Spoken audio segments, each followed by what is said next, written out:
일본이 발칵 뒤집혔습니다. 21조 원. 일본은 그 막대한 돈으로 세계를 삼켰다고 믿었습니다. 승리에 취한 그들은 주식을 모두 팔고 떠나는 한국을 향해 돈이 없어 도망간다며 비웃기 바빴죠. 하지만 홋카이도 공장이 붉은 화염에 휩싸이던 그날 밤 일본의 야망은 처참한 악몽이 되었습니다. 잿더미 속에서 그들은 뒤늦게 소름 끼치는 진실을 마주해야 했습니다. 한국은 도망친 게 아니었습니다. 이미 일본의 붕괴를 꿰뚫어보고 가장 완벽한 타이밍에 탈출한 것이었죠. 오만했던 일본이 한국이라는 진짜 승부사 앞에서 무너져 내린 치욕의 기록 지금 시작합니다. 건배. 위대한 니폰 스틸의 부활, 그리고 미합 중국 해군의 영원한 재해권을 위하여. 제 손에 들린 바카라 크리스털 잔이 허공에서 날카로운 파열음을 냈습니다. 도쿄 로폰기 힐즈 52층 멤버십 라운지는 그야말로 성공의 냄새로 진동하고 있었죠. 코끝을 스치는 최고급 돔 페리뇽의 달콤한 향기. 갓 피우기 시작한 쿠바산시가 연기. 그리고 창밖으로 펼쳐진 도쿄타워의 붉은 야경까지. 모든 것이 완벽하게 연출된 승리의 무대였습니다.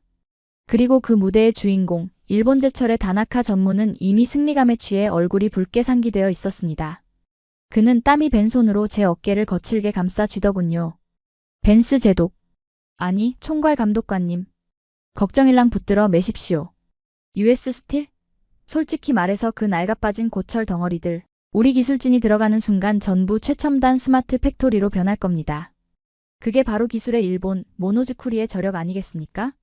솔직히 말씀드리면 저는 그 순간 묘한 안도감과 동시에 자괴감을 느끼고 있었습니다. 평생을 거친 바다 위에서 군함의 뼈대만 만지며 살아온 저에게 강철은 단순한 금속이 아닙니다. 적의 포탄이 날아올 때 우리 병사들의 목숨을 담보하는 유일한 방패이자 국가의 척추였으니까요. 그런데 지금 미국의 제철소들은 녹이 슬어 비명을 지르고 있었고 워싱턴의 정치인들은 표 계산하느라 바빴으니 제 속이 오죽 타들어갔겠습니까? 그런 상황에서 일본이 저 아시아의 맹주가 무려 21조 원이라는 천문학적인 거금을 들여 우리를 돕겠다고 나선 겁니다. 저는 잔에 맺힌 차가운 물방울을 엄지로 문지르며 고개를 끄덕였습니다. 다나카 전무, 당신들의 그 꼼꼼함을 믿습니다. 우리 해군의 차세대 이지스 구축함 프로젝트 1mm의 오차도 있어선 안 됩니다. 맡겨만 주십시오. 감히 지구상 어느 나라가 우리 제철 기술을 따라오겠습니까? 중국? 걔들은 양만 많아찌질은 쓰레기입니다. 오직 일본만이 미국의 기준을 맞출 수 있죠. 그의 호탕한 웃음소리가 라운지를 울렸지만 제 신경을 긁는 미세한 가시는 전혀 다른 곳에 박혀 있었습니다. 저는 샴페인을 한 모금 들이키며 주위를 둘러보았죠. 기이할 정도였습니다. 지난 25년간 일본 제철과 그림자처럼 붙어 다녔던 오랜 혈맹, 한국의 포스코 관계자들이 단 한 명도 보이지 않았던 겁니다. 그런데 전무님, 좀 의외군요. 한국 파트너들은 초대를 안 한 겁니까? 꽤 오랫동안 형제처럼 지낸 걸로 아는데. 제 질문이 떨어지자마자 다나카 전무의 미간이 순간적으로 찌푸려졌다가 이내 비릿한 조소를 머금더군요. 그는 들고 있던 잔을 테이블 대리석 위에 탁 소리가 나게 내려놓았습니다. 그 한국 친구들요? 굳이 부를 필요가 없죠. 아니, 정확히 말하면 우리가 정리했습니다. 정리라니요? US 스틸을 사려면 현금이 좀 필요하지 않겠습니까? 그래서 우리가 가지고 있던 포스코 주식을 시장에 다 던져버렸습니다. 그리고 그쪽이 가지고 있던 우리 주식도 다 내놓으라고 했죠. 기술도 이제 우리가 가르쳐줄 건 다 가르쳐줬고. 솔직히 말해 이제 덩치만 커져서 주인한테 짖으려는 개는 방 안에서 내보내야 하지 않겠습니까? 주인한테 짖는 개. 그의 말투에는 숨길 수 없는 경멸과 오만함이 뚝뚝 묻어났습니다. 마치 쓰임이 다한 낡은 가구를 버린 사람처럼 홀가분해 보이기도 했죠. 저는 그 태도에서 묘한 불쾌감을 느꼈지만 동시에 고개를 끄덕일 수밖에 없었습니다. 비정한 비즈니스의 세계에서 철강 업계의 서열은 냉정한 법이니까요. 원조는 일본이고 한국은 그 뒤를 쫓는 추격자일 뿐이라는 것이 그때까지 제가 가진 상식이었습니다. 하지만 그 믿음이 산산조각 나는 데는 그리 오랜 시간이 걸리지 않았습니다. 정확히 3일 뒤였습니다. 도쿄의 제국 호텔 스위트룸. 홋카이도 공장 시차를 하루 앞둔 저는 욕실에서 막 나와 무심코 TV 리모컨을 집어들었습니다. 그런데 화면 하단에 뜬 붉은색 속보 자막이 제 시선을 사로잡았습니다. CNN 긴급 속보, 포스코, 일본 제철 지분 전량 매각 완료. 뭐야? 저도 모르게 육성으로 튀어나오더군요. 화면 속 앵커는 다급한 목소리로 월스트리트발 소식을 전하고 있었습니다. 속보입니다. 한국의 포스코 홀딩스가 보유 중이던 일본제철 주식 전량을 전격 매도했습니다. 이는 단순한 지분 정리가 아닌 사실상 25년간 이어온 전략적 동맹의 파기로 해석됩니다. 특히 일본제철 주가가 연일 최고치를 경신하는 시점에서 이루어진 이 대규모 매각에 대해 시장은 의구심을 감추지 못하고 있습니다. 저는 젖은 머리를 털 생각도 잊은 채 침대 모서리에 주저앉듯 걸터 앉았습니다. 다나카 전무는 분명 우리가 버렸다고 했습니다. 그런데 뉴스의 뉘앙스는 달랐습니다. 한국이 쫓겨난 게 아니라 제 발로, 그것도 아주 신속하고 냉정하게 짐을 쌌다는 느낌을 지울 수가 없었으니까요. 즉시 채널을 돌려 일본 공영방송 NHK를 틀었습니다. 하지만 그곳의 풍경은 기이할 정도로 평온하더군요. NHK 뉴스 7. 금일 한국 포스코 측의 지분 매각은 단순한 차익 실현으로 파악됩니다. 일본제철 측은 한국 기업의 자금 사정이 어려워 급히 현금화한 것으로 보인다며 일축했습니다. 화면 속 일본제철 임원은 땀 한 방울 흘리지 않고 웃고 있었습니다. 마치 어린아이의 투정쯤이야 대수롭지 않다는 듯한 여유였죠. 돈이 없어서 팔았다라. 저는 혼잣말을 중얼거리며 미간을 문질렀습니다. 무언가 앞뒤가 맞지 않았습니다. 제가 아는 포스코는 지난 분기에도 수천억 원의 현금을 쌓아둔 세계에서 가장 탄탄한 재무구조를 가진 기업입니다. 그런 그들이 일본이 축제 분위기인 이 시점에 전량 매도하고 나갔다? 단순한 자금 확보일까요? 아니면 다나카가 저에게 말하지 않은 무언가가 있는 걸까요? 본능적으로 손이 움직였습니다. 저는 양복 안주머니에서 미 정부 전용 보안 전화기를 꺼내 워싱턴에 있는 해군 정보국의 오랜 동기 밥에게 전화를 걸었습니다. 밥, 나야. 도쿄에서 TV 보고 있어. 톰? 이 새벽에 무슨 일이야? 혹시 그 철강 뉴스 때문인가? 수학이 넘어 밥의 목소리는 잠겨 있었지만 제가 무슨 말을 할지 이미 알고 있는 눈치였습니다. 그래. 일본 애들은 한국이 돈 없어서 나간 거라고 비웃고 있더군. 근데 내 감은 자꾸 아니라고 속삭이는데 말이야. 너희 쪽 레이더에 잡힌 거 없어? 잠시 침묵 끝에 들려온 밥의 목소리는 평소에 장난기가 싹 빠진 아주 낮고 은밀한 어조였습니다. 톰, 잘 들어. 이건 펜타곤 내부 보고서에도 안 올라간 첩보야. 표면적으로는 단순 매각이 맞아. 그런데 타이밍이 너무 기가 막혀. 그들은 주가 그래프의 꼭대기, 그 정점에서 망설임 없이 뛰어내렸다고. 월스트리트 애들은 차익 실현이라고 떠들지만 내 생각은 달라. 그건 투자가 아니야. 그건 탈출이야. 탈출. 그 단어가 제 고막을 때렸습니다. 침몰하는 배에서 가장 먼저 뛰어내리는 건 생존 본능이라고 했던가요? 하지만 한국은 짐승이 아닙니다. 그들은 지난 수십 년간 일본의 등 뒤에서 칼을 갈아온 지독한 승부사들입니다. 그런 그들이 일본이라는 배에서 뛰어내렸다? 밥, 내 말은 이 배가 가라앉을 수도 있다는 거야? 글쎄, 그건 내가 확인해야지. 하지만 하나만 명심해. 한국 정보부 애들, 냄새 맡는 능력 하나는 CIA 뺨치는 놈들이야. 그들이 움직였다면 분명 이유가 있어. 전화를 끊고 나서도 저는 한참이나 창밖을 멍하니 바라보았습니다. 도쿄타워의 붉은 불빛이 마치 경고등처럼 깜빡이고 있었죠. 일본은 우리가 버렸다고 했고 미국은 한국이 도망쳤다고 의심했습니다. 진실은 과연 어디에 있을까요? 제 시선이 테이블 위에 놓인 내일의 일정표로 향했습니다. 12월 1일 홋카이도 무로란 제철소 시찰. 어제까지만 해도 그곳은 희망의 땅이었습니다. 하지만 지금은 의심의 안개가 자욱하게 낀 미지의 장소로 보였습니다. 갑자기 목이 타더군요. 저는 떨리는 손으로 일정표 옆에 놓인 볼펜을 집어들어 무로란 제철소라는 글자 위에 종이가 찢어질 정도로 강하게 동그라미를 쳤습니다. 확인해야만 했으니까요. 한국이 무엇을 보았는지, 그리고 우리가 무엇을 놓치고 있는지. 제가 짐을 챙겨 호텔방을 나섰을 때 복도의 공기는 유난히 차갑고 무겁게 느껴지더군요. 마치 다가올 재앙을 예고라도 하듯이 말입니다. 하지만 그때까지만 해도 저는 꿈에도 몰랐습니다. 제가 향하고 있는 그곳이 단순한 공장이 아니라 시한폭탄의 초침이 돌아가고 있는 화약고였다는 사실을. 그로부터 불과 24시간 후 저는 홋카이도의 밤하늘이 붉게 찢어지는 광경을 목격하며 밥의 경고가 틀렸기를 간절히 기도하게 됩니다. 홋카이도의 칼바람은 방한복을 뚫고 들어올 만큼 매서웠지만 무로란 제철소 제3고로 앞에 열기는 그야말로 지옥의 입구를 연상케 하더군요. 12월 1일 새벽 1시. 저는 안전모를 쓴 채 다나카 전무의 안내를 받으며 중앙통제실의 두꺼운 방탄유리 앞에 서 있었습니다. 유리 너머로는 시뻘건 쇳물이 거대한 용처럼 꿈틀대며 흐르고 있었는데 다나카 전무는 마치 첫 아이를 얻은 아버지처럼 입에 침이 마르도록 떠들어대더군요. 보십시오, 감독관님. 저 아름다운 붉은 빛을. 이것이 바로 US 스틸을 되살릴 일본의 심장입니다. 포스코? 하. 그 친구들은 꿈도 못 꿀 정밀도죠. 그의 목소리는 자신감으로 가득 차 있었고 주변의 일본 엔지니어들은 기계처럼 고개를 끄덕이며 모니터를 응시하고 있었습니다. 모든 수치가 정상 범위 안에서 완벽하게 통제되는 듯 보였습니다. 적어도 제 눈에 보이는 그 순간까지는 말입니다. 그런데 이상한 일이었습니다. 분명 계기판은 녹색등이었는데 제 발바닥을 타고 미세한 진동이 기어 올라오기 시작했으니까요. 처음에는 그저 거대한 기계가 돌아가는 웅웅거림인 줄 알았습니다. 하지만 그 진동은 규칙적인 기계음이 아니라 마치 거수가 고통에 몸부림치듯 불규칙하고 신경질적인 떨림이었죠. 전무님, 바닥 진동이 좀 이상하지 않습니까? 제가 입을 떼려는 찰나였습니다. 통제실 구석에 앉아있던 한 젊은 엔지니어의 얼굴이 사색이 되더니 비명을 지르듯 외치더군요. 아, 압력이. 열풍로 압력이 통제 불능입니다. 수치가. 그의 말이 채 끝나기도 전이었습니다. 쾅! 고막을 찢는 굉음과 함께 눈앞의 세상이 붉은색으로 뒤집혔습니다. 마치 거대한 태양이 눈앞에서 폭발한 듯한 섬광. 뒤이어 닥쳐온 충격파가 방탄 유리를 미친 듯이 두들겼고 견고해 보이던 통제실의 천장이 비명소리를 내며 내려앉기 시작했습니다. 다나카 전무가 안 돼. 라고 소리쳤지만 그의 목소리는 무너지는 철골 소음에 묻혀 흔적도 없이 사라져버렸죠. 저는 본능적으로 바닥에 엎드리며 생각했습니다.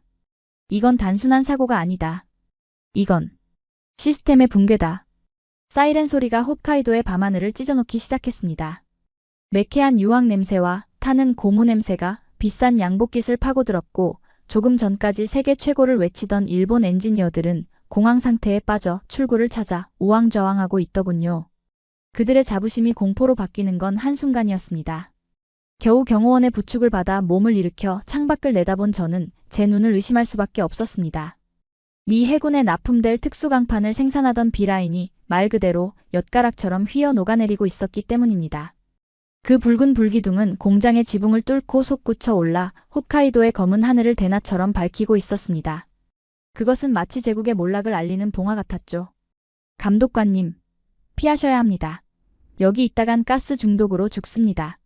밖으로 뛰쳐나오는 동안 제 머릿속은 하얗게 질린 채 단 하나의 질문만이 맴돌았습니다. 어떻게? 대체 어떻게? 불과 몇 분 전까지만 해도 완벽하다고 자랑했던 설비였습니다. 21조 원을 들여 US 스틸을 인수하겠다는 그 거대한 야망이 이렇게 허무하게, 이렇게 처참하게 무너질 수 있단 말입니까? 간신히 공장 정문을 빠져나와 검은 세단 뒷좌석에 몸을 던졌을 때 다나카 전무가 창백한 얼굴로 달려왔습니다. 그의 얼굴은 검댕으로 뒤범벅이 되어 있었고 그 오만하던 눈빛은 공포로 떨리고 있더군요. 감독관님. 이건 단순한 배관 문제입니다. 작은 화재일 뿐입니다. 금방 수습할 수 있습니다. 작은 화재? 저는 차창 너머로 하늘을 태울 듯 솟구치는 거대한 불기둥을 쳐다보았습니다. 저게 작은 화재라면 폼페이의 최후는 캠프파이어였을 겁니다. 저는 끓어오르는 분노를 억누르며 차갑게 쏘아붙였습니다. 다나카, 내 눈엔 배관 문제가 아니라 당신네 회사의 신용이 타고 있는 걸로 보이는데 저 라인, 우리 해군 구축함에 들어갈 장갑판 만드는 곳 아니었나? 그는 입을 다물지 못한 채 뻐끔거렸습니다.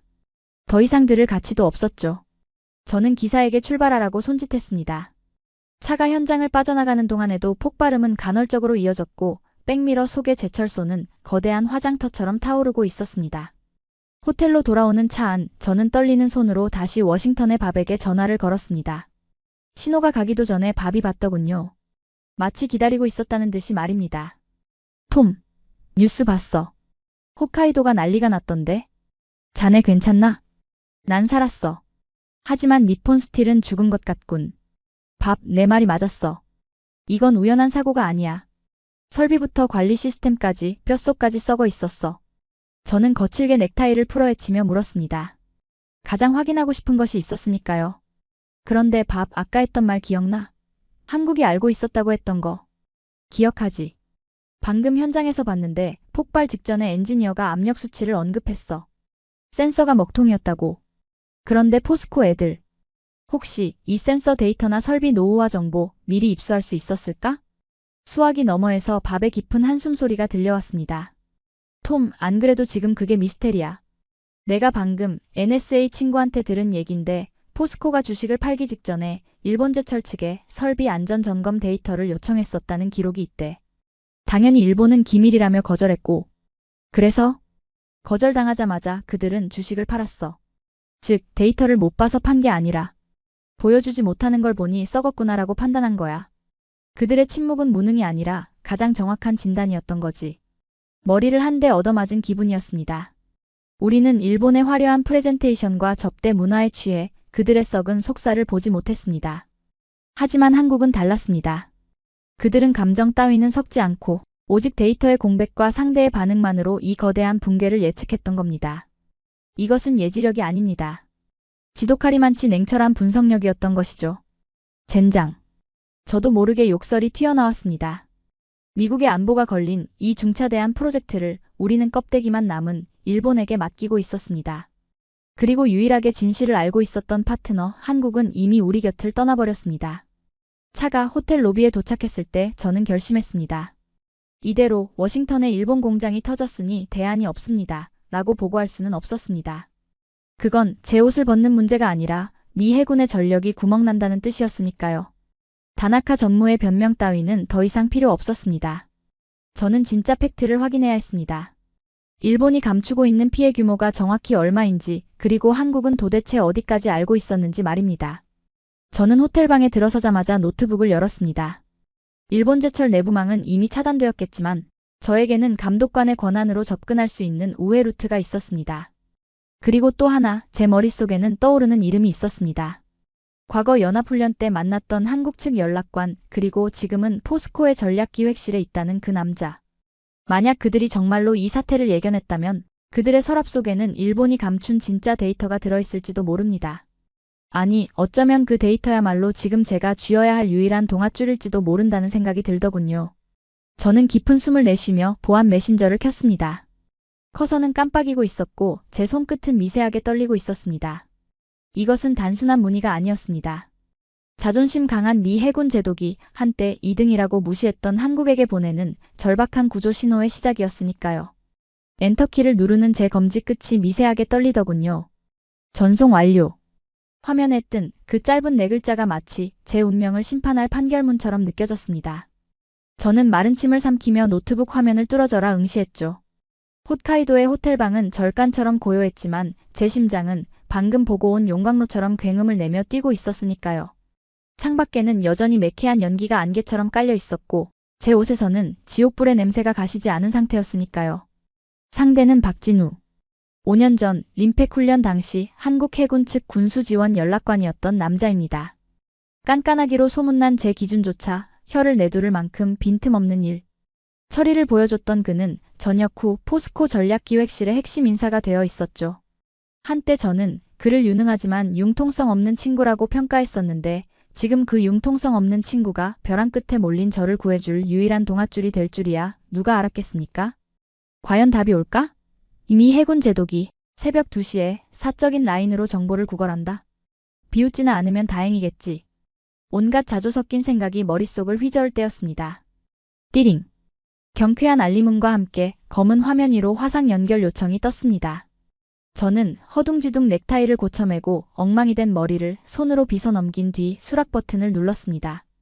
화면이 켜지자 저는 순간적으로 숨이 턱 막히는 기분을 느꼈습니다. 제 쪽 배경은 어두침침하고 제가 날리는 홋카이도의 밤이었는데 화면 속 박진우 이사의 배경은 눈부시게 밝은 서울의 아침이었기 때문입니다. 통유리 너머로 보이는 서울 강남의 스카이라인은 활기차게 돌아가고 있었고 그의 책상 위에는 김이 모락모락 나는 따뜻한 커피 한 잔이 놓여 있더군요. 그 평화롭고 정돈된 풍경이 지금 제가 처한 지옥 같은 현실과 너무나도 잔인하게 대비되어 저도 모르게 주먹을 꽉 쥐게 만들었습니다. 오랜만입니다, 제독님. 아니, 이제는 감독관님이라고 불러야 하나요? 그의 목소리는 예전 그대로였습니다. 차분하고 정중하며 불필요한 감정이 거세된 건조한 톤이었죠. 그는 제가 덮어쓴 검댕이나 충혈된 눈을 보고도 전혀 놀란 기색이 없었습니다. 마치 제가 이 몰골로 연락할 것을 미리 알고 있었다는 듯이 말입니다. 박 이사. 오랜만이네. 내 몰골이 좀 말이 아니지? 방금 현장에서 돌아오는 길이라서 물오란 제철소 말씀이시군요. 뉴스 봤습니다. 인명피해가 없어서 천만다행입니다. 그는 담담하게 말하며 커피를 한 모금 마셨습니다. 그 태연함에 저는 묘한 오기가 생기더군요. 제 꼴은 엉망인데 저 친구는 너무나도 멀끔했으니까요. 저는 빙빙 돌리지 않고 곧바로 본론을 꺼냈습니다. 시간은 제 편이 아니었으니까요. 박 이사, 단도직입적으로 묻겠네. 자네들 알고 있었나? 무엇을 말입니까? 시치미 떼지 마. 포스코가 주식을 전량 매도한 시점, 그리고 오늘 폭발. 이게 우연이라고? 밥한테 들었어. 자네들이 일본 측에 특정 데이터를 요구했다가 거절당했다고 하더군. 대체 뭘 본 건가? 일본이 감추고 있는 게 뭐야? 제 목소리는 저도 모르게 높아져 있었습니다. 하지만 박 이사는 눈 하나 깜짝하지 않았습니다. 그는 천천히 커피잔을 내려놓고 카메라를 똑바로 응시했습니다. 그 눈빛은 깊고 서늘했죠. 마치 엑스레이처럼 제 불안한 내면을 꿰뚫어보는 듯 했습니다. 제동님, 저희는 점쟁이가 아닙니다. 예언을 한 게 아닙니다. 그럼? 저희는 그저 계산을 했을 뿐입니다. 제동님께 하나 여쭤보겠습니다. 일본제철이 US 스틸 인수를 발표했을 때 그들이 제시한 설비 가동률 데이터 혹시 직접 검증해 보셨습니까? 그거야. 그쪽에서 제출한 감사보고서를 믿었지. 일본 3대 회계법인이 보증한 서류였으니까. 박 이사는 희미하게 웃었습니다. 비웃음이 아니라 순진한 아이를 보는 듯한 씁쓸한 미소였죠. 그게 문제입니다. 서류는 거짓말을 할 수 있습니다. 하지만 열은 거짓말을 하지 않죠. 열. 지금 제동님 메일로 파일 하나를 보냈습니다. 보안 등급이 높은 자료니 감독관님 권한으로만 여실 수 있을 겁니다. 그의 말이 끝나자마자 노트북에 알림이 떴습니다. 파일 이름은 프로젝트 KI 일본제철 위험 분석 보고서 비공개. 용량은 무려 5GB에 달했습니다. 저는 떨리는 손으로 파일을 열었습니다. 그리고 화면에 펼쳐진 첫 페이지를 보는 순간 등골을 타고 소름이 쫙 끼쳤습니다. 그것은 일본제철 내부 문건이 아니었습니다. 놀랍게도 그것은 위성 데이터였던 겁니다. 이건 저희가 자체 개발한 산업용 위성 스캐너로 지난 6개월간 홋카이도 공장을 촬영한 열화상 데이터입니다. 제동님, 3페이지를 봐주십시오. 저는 홀린 듯 마우스를 스크롤했습니다. 화면에는 붉고 푸른 열지도가 복잡하게 그려져 있었습니다. 하지만 전문가인 제 눈에는 단박에 이상한 점이 들어오더군요. 고로의 온도가 불규칙해? 정확히 보셨습니다. 제3고로 오늘 폭발한 그곳입니다. 겉으로는 정상 가동되는 것처럼 보였지만 열화상 데이터상으로는 이미 3개월 전부터 심각한 온도 편차가 발생하고 있었습니다. 이건 내부 내화벽돌에 미세균열이 생겨 열이 새어나가고 있다는 증거입니다. 박 이사의 설명은 마치 법의학자가 시신을 부검하듯 냉정하고 정교했습니다. 저희는 이 데이터를 근거로 일본 측에 공동정밀 진단을 제안했습니다. 파트너로서 당연한 의무였으니까요. 하지만 그들은 뭐라고 했는지 아십니까? 한국 주재에 건방지게 일본의 기술을 의심하느냐고 하더군요. 기밀 유출 시도라며 문전박대 당했습니다. 그때 저희 경영진은 결론 내렸습니다. 기술의 문제가 아니다. 이건 오만의 문제다. 오만에 빠진 엔지니어링은 반드시 사고를 부른다. 그래서 나온 겁니다. 저는 아무 말도 할 수 없었습니다. 멍하니 화면 속의 붉은 열지도를 바라보았죠. 그것은 마치 핏자국처럼 선명했습니다. 우리가 샴페인을 터뜨리며 위대한 미일 동맹을 외치고 있을 때 한국은 지구 반대편에서 차가운 위성으로 이 붉은 징조를 내려다보고 있었던 겁니다. 제동님, 일본은 21조 원으로 미국 회사를 사려고 했습니다. 하지만 그들은 정작 자기 집 안방의 불씨조차 끄지 못했습니다. 이게 팩트입니다. 그의 말은 아팠습니다. 뼈를 때리는 팩트 폭격이었죠. 일본을 믿고 US 스틸 인수를 승인했던 제 자신이 한없이 부끄러워지는 순간이었습니다. 하지만 감상에 젖어 있을 시간이 없었습니다. 당장 미 해군의 군함 건조 계획이 공중분해될 판이었으니까요. 박 이사. 아니, 진우야. 저는 저도 모르게 그의 이름을 불렀습니다. 자존심이고 뭐고 다 내려놓은 한 인간으로서의 호소였죠. 자네 말이 다 맞아. 우리가 멍청했어. 껍데기만 보고 알맹이는 보지 못했네. 하지만 지금 당장 대안이 없어. 홋카이도 라인이 저 모양이면 우리 차세대 구축한 프로젝트는 최소 1년 이상 지연될 거야. 그 사이 중국 해군은 태평양으로 쏟아져 나올 테고. 화면 속 박진우 이사는 잠시 침묵했습니다. 그는 깍지 낀 손을 턱에 괴고 깊은 생각에 잠긴 듯 했습니다. 그 몇 초의 침묵이 저에게는 몇 시간처럼 느껴지더군요. 제동님, 저희가 왜 주식을 팔아서 현금을 확보했는지 그 진짜 이유는 아직 말씀 안 드렸죠? 이유? 일본이 싫어서 판 거 아니었나? 감정적인 복수요? 저희는 장사꾼입니다. 손해보는 짓은 안 합니다. 그 21조 원.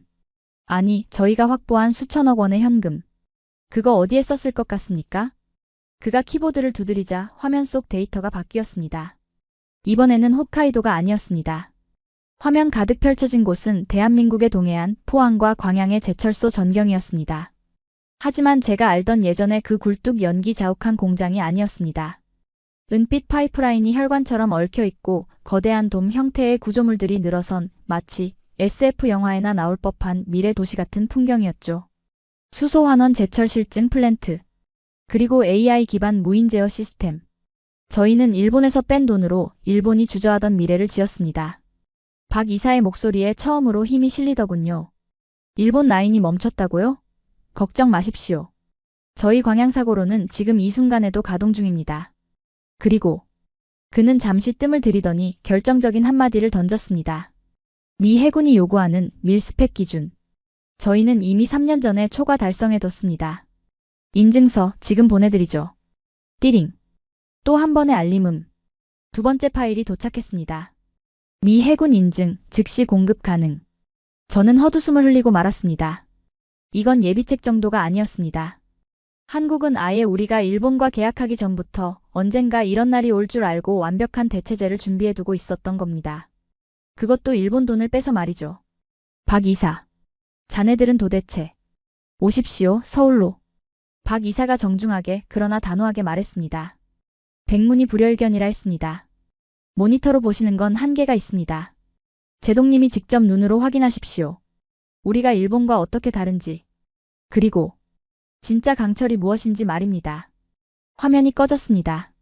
검은 모니터에 비친 제 얼굴은 여전히 꾀죄죄했지만 눈빛만은 달라져 있었습니다. 절망은 사라지고 그 자리에 새로운 호기심과 전율이 채워져 있었죠. 저는 의자에서 벌떡 일어났습니다. 창밖의 홋카이도는 여전히 잿빛 연기에 갇혀 있었지만 제 마음은 이미 현해탄을 건너고 있었습니다. 망설일 이유가 없었습니다. 낡은 사무라이의 칼이 부러졌다면 이제는 새로운 검을 잡아야 할 때니까요. 저는 옷장을 열어 여행 가방을 꺼냈습니다. 그리고 비서에게 전화를 걸었습니다. 목소리에는 다시 힘이 들어가 있었죠. 짐 챙겨. 도쿄행은 취소다.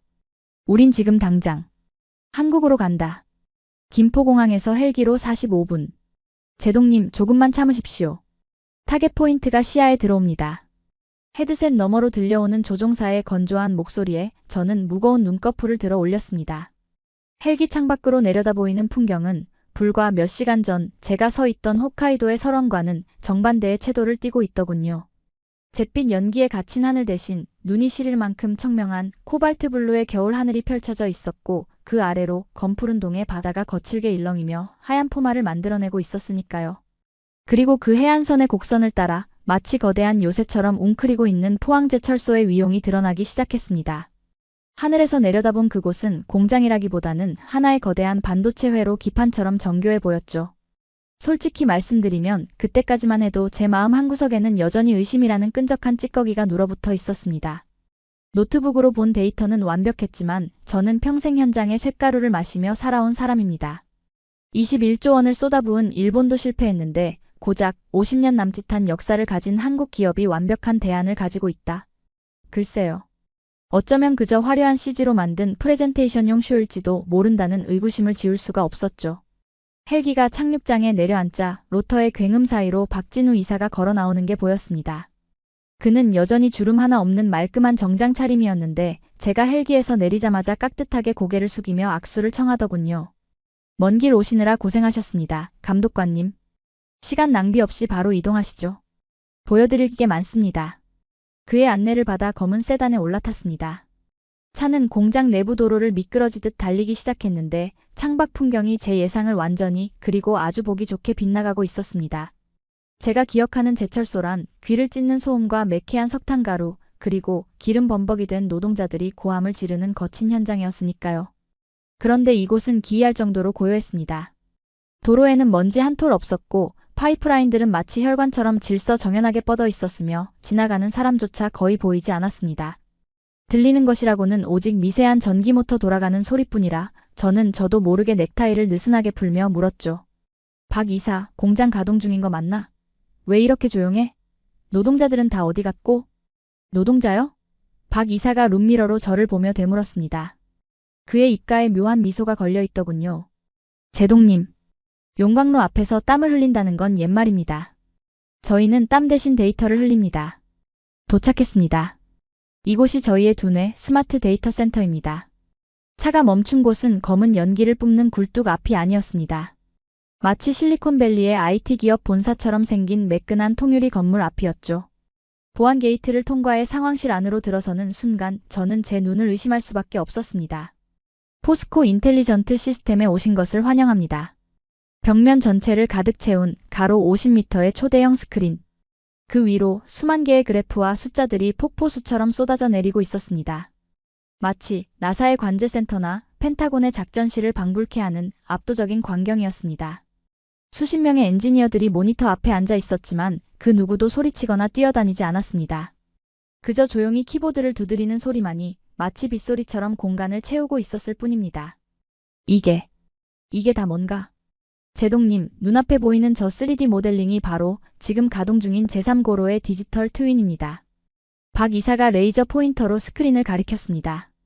화면 속에는 가상의 용광로가 붉게 타오르고 있었는데 놀랍게도 그 옆에는 온도가 소수점 둘째짜리까지 실시간으로 표시되고 있더군요. 현재 온도 1502.43도, 목표 오차 범위 0.01%. 오차 범위 0.01%? 저는 헛웃음을 흘렸습니다. 이건 물리적으로 불가능한 수치였으니까요. 박 이사, 농담이 지나치군. 용광로는 살아있는 생물이야. 온도 편차가 그렇게 정밀하게 잡힐 리가 없어. 홋카이도에서도 오차 범위 5%를 잡으려고 30년 경력의 장인들이 밤을 새웠는데. 자네들 센서 조작한 거 아닌가? 장인이라. 박 이사가 나직하게 중얼거리며 저를 돌아보았습니다. 그의 눈빛은 차가운 이성을 넘어 일종의 서늘한 확신으로 빛나고 있었습니다. 제동님. 일본의 패착은 바로 그 장인을 맹신했기 때문입니다. 인간의 감은 변합니다. 피곤하면 무뎌지고 늙으면 사라지죠. 하지만 AI는 지치지 않습니다. 저희는 고로 내부에 1200개의 초정밀 센서를 심었습니다. 이 녀석들은 1초에 10만 개의 데이터를 뱉어냅니다. 인간이 좀 뜨거운데? 라고 느끼기 30분 전에 AI는 이미 연료 투입량을 0.001g 단위로 조절합니다. 그는 말을 마치더니 엔지니어에게 손짓했습니다. 비교 데이터 띄워. 순간 메인 스크린의 화면이 양쪽으로 갈라졌습니다. 화면 왼쪽에는 홋카이도 공장의 폭발 직전 데이터가, 오른쪽에는 현재 포항제철소의 데이터가 동시에 떠올랐습니다. 왼쪽 그래프는 마치 심정지 직전의 환자처럼 미친 듯이 요동치고 있었습니다. 붉은색 경고선이 수없이 넘나들고 있었죠. 반면 오른쪽 그래프는 소름 끼칠 정도로 평평했습니다. 마치 자를 대고 그은 듯 단 하나의 튀는 점도 없이 일직선으로 뻗어나가고 있더군요. 보이십니까? 일본의 그래프가 춤을 출 때 저희는 침묵하고 있었습니다. 이게 바로 완벽한 통제입니다. 저는 마른 침을 삼켰습니다. 목구멍이 까끌거렸고 쥐고 있던 손바닥에는 식은땀이 배어 나왔습니다. 인정하기 싫었습니다. 아니, 믿을 수가 없었습니다. 강철은 불과 땀으로 만드는 것이라는 제 평생의 신념이 저 차가운 디지털 숫자들 앞에서 처참하게 부정당하는 느낌이었으니까요. 저는 애써 침착함을 유지하며 마지막 반박거리를 찾았습니다. 그래, 데이터는 훌륭하군. 인정하지. 하지만 박 이사, 이건 결국 컴퓨터 화면일 뿐이야. 시뮬레이션은 누구나 돌릴 수 있어. 내가 원하는 건 실제 강철이네. 미 해군의 군함은 0과 1로 만드는 게 아니야. 거친 파도와 포탄을 견딜 진짜 물성이 필요하다고. 물론입니다. 박 이사는 예상했다는 듯 고개를 끄덕였습니다. 그럼 이제 진짜를 만져보러 가시죠. 안전모를 착용해 주십시오. 우리는 다시 차를 타고 공장 깊숙한 곳으로 이동했습니다. 이번 목적지는 제사 제품 출하장. 거대한 철문이 굉음을 내며 열리자 후끈한 열기와 함께 웅장한 기계음이 고막을 때렸습니다. 이제야 좀 제철소 같은 느낌이 들더군요. 하지만 그곳에 펼쳐진 광경은 제가 알던 상식과는 또 달랐습니다. 축구장 3개를 합친 것보다 넓은 공간. 그곳에는 막 아변을 마친 거대한 코일들이 산처럼 쌓여 있었는데 놀라운 건 그 코일들을 옮기는 것이 사람이 아니었다는 겁니다. 거대한 무인 크레인 수십 대가 마치 군무를 추듯 일사불란하게 움직이며 30톤짜리 강철 롤을 깃털처럼 가볍게 들어 트레일러에 싣고 있었습니다. 사람의 고함소리 대신 기계의 정교한 구동음만이 가득했죠.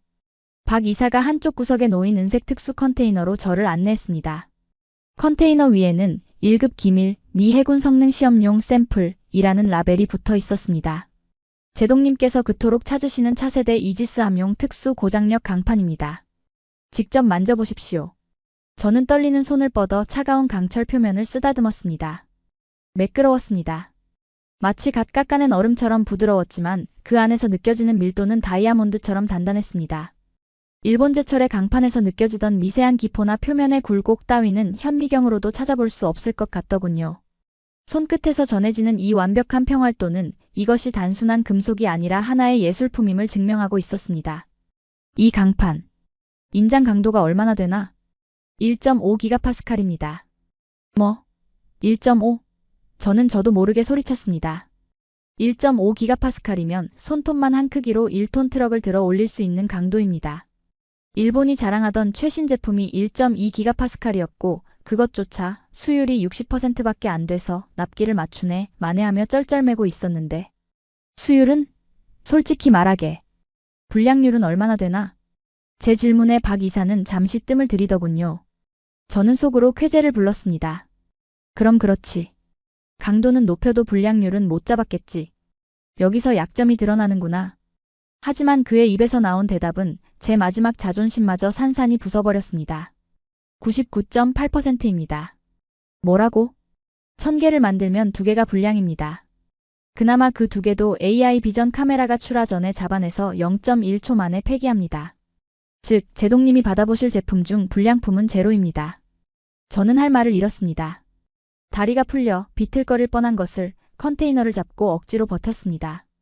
21조 원을 쓴 일본은 수율 60%에서 허덕이다. 공장을 태워 먹었는데 한국은 이미 꿈의 수율을 달성해 놓고도 이렇게 태연하게 서 있다니. 도대체 이 압도적인 격차는 어디서 온 걸까요? 그때였습니다. 아직 놀라시긴 이릅니다, 제동님. 저기를 봐주십시오. 박 이사가 손가락으로 가리킨 곳은 공장 한가운데에 우뚝 솟은 독특한 설비였습니다. 기존의 고로와는 다르게 생겼는데 굴뚝에서 검은 연기가 전혀 나오지 않고 있었습니다. 저게 뭡니까? 가동이 중단된 건가? 아니요, 풀가동 중입니다. 저게 바로 저희가 일본 주식을 판 돈 3천억 원을 쏟아부어 완성한 수소 환원 제철 실증 플랜트입니다. 수소, 환원? 석탄을 쓰지 않습니다. 오직 수소만을 사용해 철을 녹입니다. 그래서 탄소 배출이 제로입니다. 미 해군이 추진하는 그린 네이비 프로젝트 2030년까지 달성하겠다고 하셨죠? 저희는 이미 준비 끝났습니다. 순간 저는 머릿속에서 뭔가 툭 하고 끊어지는 소리를 들었습니다. 그것은 제 오랜 편견이 끊어지는 소리였습니다. 저는 일본이 과거의 영광에 취해 있을 때 한국이 어디까지 미래로 달려가 버렸는지 짐작조차 못하고 있었던 겁니다. 그들은 단순히 돈을 벌기 위해 주식을 판 게 아니었습니다. 그들은 낡은 시대와 결별하고 새로운 시대로 건너가기 위한 티켓을 샀던 겁니다. 저는 떨리는 손으로 강철판을 꽉 움켜쥐었습니다. 차가운 금속성이 손바닥을 파고들었지만 이상하게도 제 가슴은 뜨겁게 달아오르고 있었습니다. 인정해야 했습니다. 아니, 인정할 수밖에 없었습니다. 박 이사. 네, 제동님. 솔직히 말해서 나는 자네들을 믿지 않았네. 일본의 하청업체 정도로 생각했어. 홋카이도가 터졌을 때도 자네들이 그저 운 좋게 도망친 줄 알았지. 저는 고개를 들어 그를 정면으로 바라보았습니다. 그의 눈동자 속에 패배를 인정하는 제 초라한 모습이 비치고 있더군요. 하지만 내가 틀렸어. 자네들은 도망친 게 아니야. 이미 결승선에 도착해 있었던 거야. 제 고백에 박 이사의 표정이 처음으로 조금 풀렸습니다. 그는 희미하게 웃으며 제게 손을 내밀었습니다. 제동님, 저희는 경쟁하지 않습니다. 다만 압도할 뿐입니다. 이게 한국의 방식입니다. 저는 그의 손을 맞잡았습니다. 단단하고 거친 손. 하지만 저는 그 순간 또 한 번 놀라고 말았습니다. 그토록 최첨단을 달리는 스마트 팩토리의 책임자인 그의 손바닥이 마치 거친 나무 껍질처럼 딱딱하게 굳어 있었기 때문입니다. 굳은 살이 손가락 마디마디마다 박혀 있더군요. 순간 뇌리를 스치는 것이 있었습니다. AI? 데이터? 수소? 다 좋습니다. 하지만 이 모든 기적을 만든 건 결국 기계가 아니었습니다. 일본이 샴페인을 터뜨리며 자만할 때 보이지 않는 곳에서 밤을 새우고 코피를 쏟아가며 데이터를 입력하고 수천 번의 실패를 견뎌낸 이 한국인들의 지독한 도끼. 바로 그것이었습니다. 저는 잡은 손에 힘을 주며 물었습니다. 이봐, 박 이사. 하나만 더 묻지. 일본이 21조 원으로도 못한 걸 자네들은 어떻게 해낸 건가? 비결이 뭔가? 박 이사는 잠시 공장 천장을 올려다보더니 덤덤하게 하지만 뼈있는 한마디를 던지더군요. 간단합니다. 그들은 최고라고 자만하며 샴페인을 마셨지만 저희는 생존하기 위해 쓴 커피를 마셨으니까요. 절박함의 차이. 그게 전부입니다. 그 말을 듣는 순간 저는 전율했습니다. 이들은 비즈니스맨이 아니었습니다. 이들은 전사였습니다. 총 대신 데이터를 들고 전쟁터 같은 시장에서 살아남은 지독한 생존자들. 저는 주머니에서 만년필을 꺼냈습니다. 그리고 비서가 건네준 일본제철 계약 파기 서류 뒷면에 굵은 글씨로 새로운 메모를 적어 내려갔습니다. 보고, 미 해군의 미래는 홋카이도의 잿더미가 아닌 포항의 데이터 센터에 있음. 즉시 협상 개시 요망. 박 이사, 워싱턴에 보고하게. 내일 아침, 아니 오늘 밤 당장 백악관과 연결해주게. 내 장담하건대 대통령도 이 광경을 보면 기절초풍할 테니까. 공장의 거대한 기계음이 마치 승전가처럼 웅장하게 들려오기 시작했습니다. 저는 이제야 비로소 제대로 된 강철의 파트너를 찾았다는 확신이 들었습니다. 하지만 이야기는 여기서 끝이 아니었습니다. 제가 한국의 기술력에 감탄하고 있을 때 지구 반대편 워싱턴에서는 일본 로비스트들의 최후의 발악이 시작되고 있었으니까요. 잠깐만요, 제동님. 백악관에 전화를 걸기 전에 반드시 확인하셔야 할 게 하나 더 있습니다. 제가 흥분에 들떠 위성전화기를 꺼내드는 순간 박진우 이사가 제 손목을 부드럽게 하지만 단호한 악력으로 잡아 제지하더군요. 그의 표정은 조금 전 공장에서의 자부심 넘치던 얼굴과는 또 달랐습니다. 무언가 더 깊고 더 위험한 비밀을 다루는 사람 특유의 긴장감이 감돌고 있었으니까요. 더 볼 게 남았나? 자네들이 만든 강철, 그리고 수소공법. 이 정도면 대통령을 설득하기엔 차고 넘치네. 당장 계약서에 도장만 찍으면 되는 일 아닌가? 단순한 계약 문제가 아닙니다. 이건 지정학적 보험에 관한 이야기입니다. 그는 저를 데리고 상황실 안쪽의 별도 유리부스로 안내했습니다. 접근 제한 구역이라는 붉은색 경고문이 붙어 있는 곳이었는데 그가 홍채 인식기에 눈을 갖다 대자 육중한 기계음과 함께 두꺼운 철문이 열리더군요. 그 안에는 단 하나의 낡은 금고와 벽면을 가득 채운 거대한 디지털 지도가 빛나고 있었습니다. 제동님. 일본이 무너질 때를 대비해 저희가 기술만 준비했을 것 같습니까? 아닙니다. 저희는 일본이 감당하던 물류의 공백까지 계산했습니다. 박 이사는 금고에서 두툼한 서류철 하나를 꺼내 제 앞에 내려놓았습니다. 표지에는 프로젝트 타이탄 제7함대 비상대처 계획이라는 영문이 선명하게 박혀 있더군요. 이게 뭔가? 직접 읽어보십시오. 3년 전 저희가 펜타곤의 일부 실무진과 극비리에 공유했던 가상 시나리오입니다. 당시엔 윗선에서 무시당했지만요. 저는 떨리는 손으로 문서를 넘겼습니다. 그리고 첫 페이지에 적힌 문구를 읽어내려가는 순간 등골이 오싹해지는 것을 느꼈습니다. 저는 저도 모르게 소리내어 문장을 낭독하고 말았죠. 시나리오 코드, 레드 선셋. 가정상황, 일본 홋카이도 및 규슈 지역 제철소의 동시 다발적 가동 중단 발생 시 미 7함대의 작전 능력 유지 방안. 믿을 수가 없었습니다. 이 문서는 정확히 3년 전 날짜가 찍혀 있었는데 마치 오늘 일어난 홋카이도 폭발 사고를 예견이라도 한 듯 상세하게 기술되어 있었기 때문입니다. 1단계, 일본 내 생산 라인 붕괴 시 포항 신항만을 미 해군 전용 보급기지로 24시간 내 전환한다. 2단계, 일본에서 생산되던 155mm 포탄 및 함정 수리 부품의 공급망을 사전 확보된 한국 내 12개 협력사로 즉시 이관한다. 3단계, 부산, 진해, 포항을 잇는 철의 삼각지대를 가동하여 7함대의 유지보수 기능을 100% 대체한다. 문서를 읽는 제 목소리가 점점 가늘게 떨려왔습니다. 이건 단순한 납품 계약서가 아니야. 이건 아예 일본을 지워버리고 그 자리에 한국을 끼워 넣는 대체 역사 시나리오잖아. 맞습니다. 일본은 미국이 우리 아니면 누굴 쓰겠어? 라는 오만에 빠져 있었지만 저희는 그 틈을 노려 미국이 일본을 버릴 수밖에 없는 완벽한 환경을 설계해 둔 겁니다. 박 이사의 눈빛이 번뜩였습니다.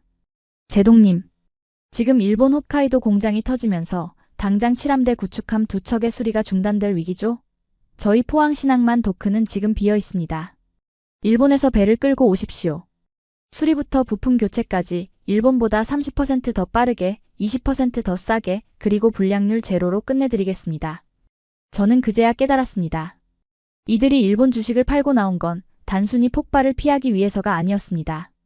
그들은 일본이라는 거대한 댐이 무너질 것을 알고 그 물길을 한국으로 돌리기 위한 수로 공사를 이미 3년 전부터 끝마쳐놓고 기다리고 있었던 겁니다. 무서운 친구들이군.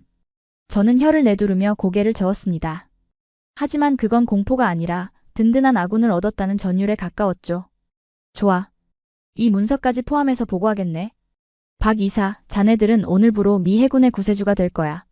저는 확신에 차서 위성 전화기의 전원 버튼을 눌렀습니다.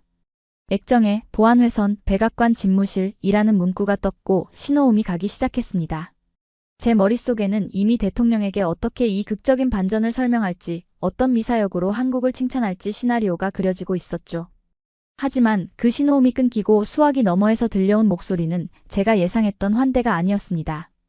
토마스 벤스입니다. 긴급 상황입니다. 대통령님을 바꿔주십시오. 코드 레드입니다. 벤스, 너 지금 어디야? 고막을 찢을 듯한 고함 소리. 대통령이 아니었습니다. 제 직속 상관이자 평소 일본 제철 로비스트들과 골프를 즐기던 해리스 사령관의 목소리였습니다. 사령관님, 저는 지금 한국 포항에 와 있습니다. 홋카이도 사고의 대안을 찾았습니다. 한국이 이미 완벽한. 닥쳐. 이 멍청한 자식아, 네가 지금 무슨 짓을 저질렀는지 알기나 해? 네. 무슨 말씀이십니까? 그의 목소리는 분노를 넘어 거의 발작에 가까웠습니다. 지금 일본 정부가 백악관에 공식 항의 서한을 보냈어. 네가 한국 기업이랑 짜고 홋카이도 공장 시스템을 해킹했다는 증거가 나왔다고. 해킹이라니요? 그게 무슨 말도 안 되는 소리입니까? 공장은 노후화 때문에 터진 겁니다. 제가 데이터를 봤습니다. 데이터? 그 한국 놈들이 보여준 조작된 데이터 말이냐? 일본 측 주장은 달라. 한국이 3개월 전부터 위성으로 해킹 신호를 보냈고 오늘 새벽 악성 코드를 심어서 열풍로 압력 밸브를 잠가버렸다는 로그 기록을 제출했어. 순간 머릿속이 새하얗게 변하는 것 같더군요. 해킹? 조작?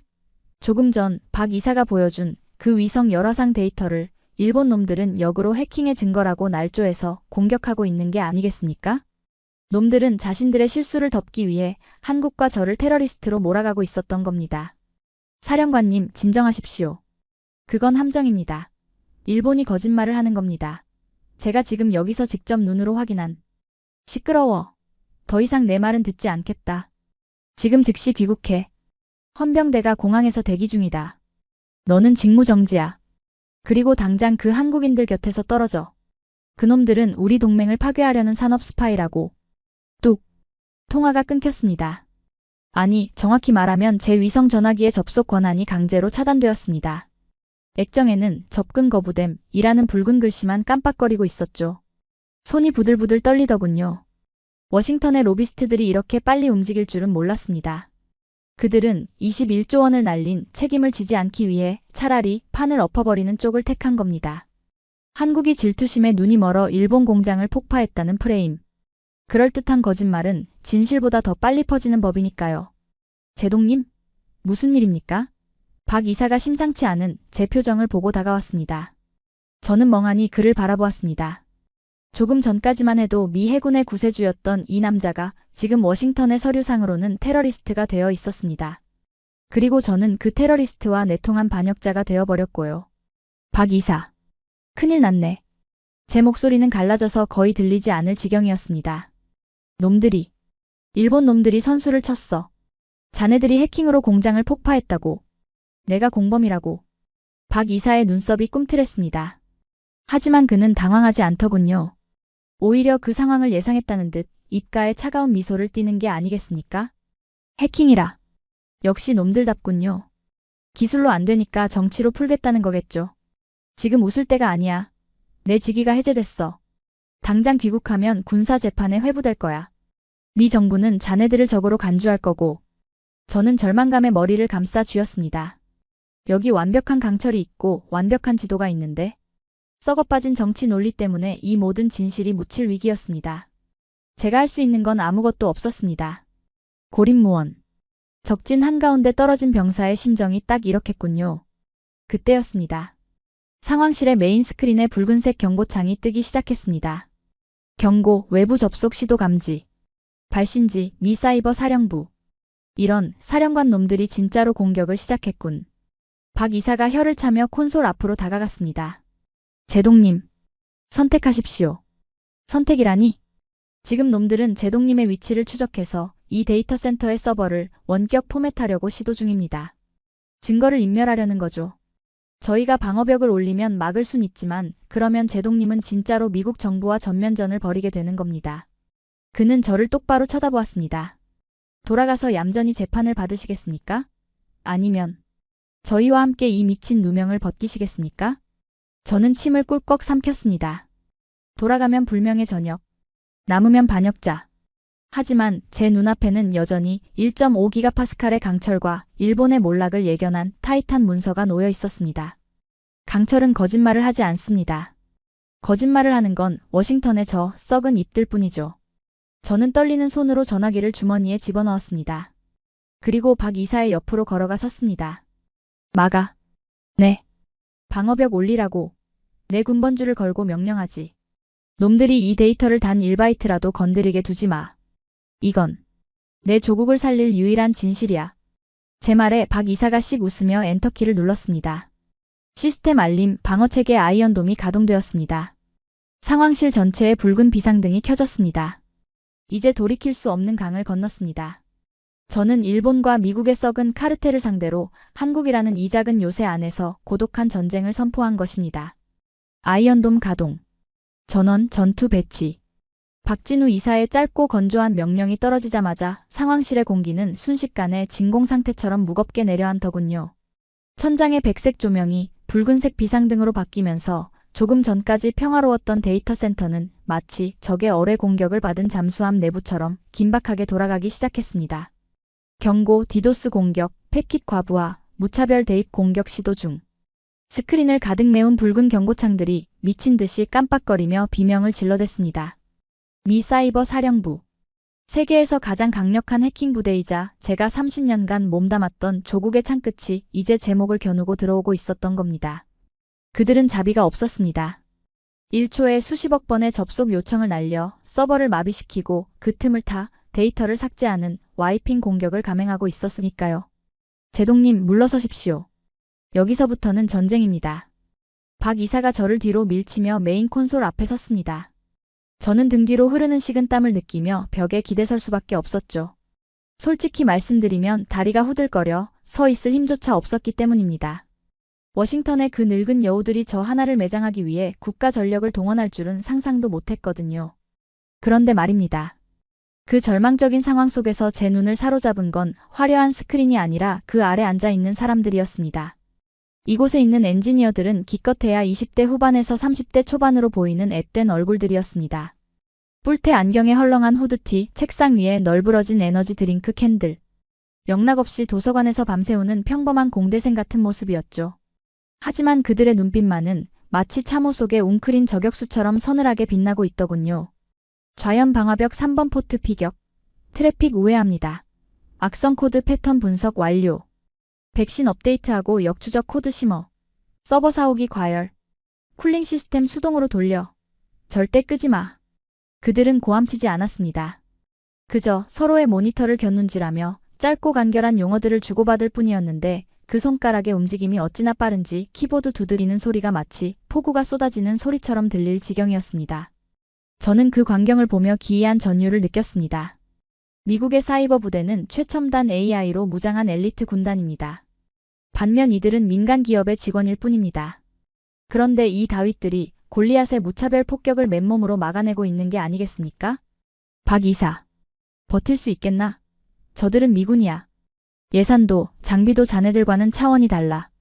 제 불안한 물음에 박 이사는 모니터에서 눈을 떼지 않은 채 대답했습니다. 제동님, 저희가 이 시스템을 어떻게 만들었는지 아십니까? 돈으로 만든 거 아닌가? 일본 주식 판 돈으로. 돈이요? 아. 그는 헛웃음을 흘리더니 잠시 타자치던 손을 멈추고 저를 돌아보았습니다.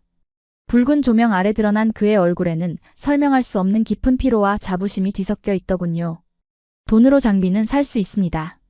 하지만 생존 본능은 돈으로 못 삽니다. 이 시스템. 3년 전 그날이 없었다면 존재하지 않았을 겁니다. 그날? 2022년 9월. 태풍 흰남노가 포항을 덮쳤던 날 말입니다. 순간 제 기억의 한 구석에서 잊혔던 뉴스 한 조각이 떠올랐습니다. 한국의 제철소가 침수되어 가동이 중단됐다는 짧은 해외 토픽.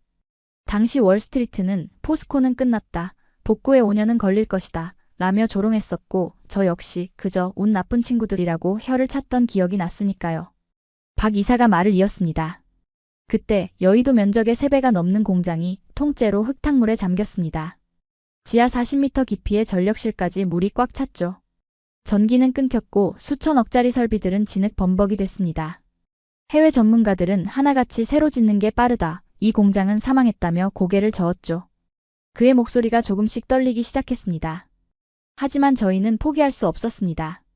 여기서 멈추면 한국의 조선, 자동차, 건설, 모든 산업이 멈추니까요. 그래서 우리는 미쳤어야 했습니다. 그는 화면 구석에 작은 영상을 하나 띄웠습니다. 그것은 화려한 그래픽이 아닌 3년 전 핸드폰으로 찍은 듯한 흔들리는 영상이었습니다. 영상 속 풍경은 처참했습니다. 허리까지 차오른 흙탕물 속에서 수천 명의 직원들이 양동이로 물을 퍼내고 있더군요. 정장을 입은 임원부터 작업복을 입은 신입사원까지 누구 하나 가리지 않고 진흙 바닥을 기어다니며 장비를 닦고 있었습니다. 명절조차 반납해야 했습니다. 잠을 잘 시간조차 없었으니까요.